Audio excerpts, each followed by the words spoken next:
Itaas natin ang mga kamay natin.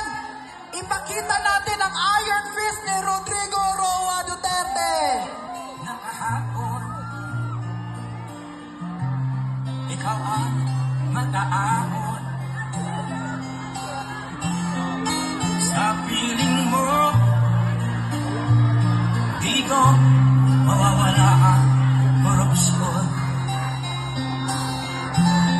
Palakpakan natin ang minamahal natin, Vice President Inday Sara Duterte! Mahal ka namin, Tatay Digong! Mahal namin si VP Sara! Salamat sa pagmamahal sa Pilipinas! Salamat sa pagmamahal sa aming lahat! Hindi ka ba namin kilala, personal, pero binagyan niyo po kami ng magandang buhay! Salamat po!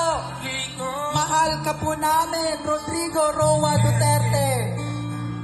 Para sa tunay na pagbabago.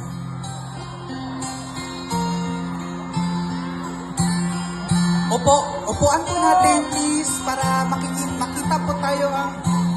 Kalma po tayo, yun pa ang unang advice ni Tatay Digong. Kalma mga Pilipino! Manalig tayo na merong hangganan ito! Mga nakawan, dapat niyang mapigilan.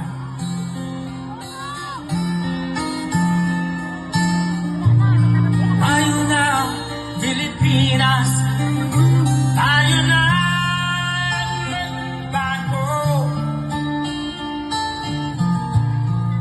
Hawak kamay tayo para sa pag-asenso.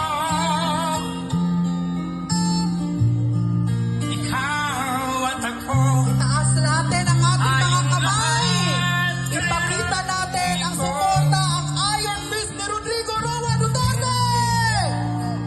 para sa tunay na pagbabago. Why am I here? I am here because I love my country and I love the people.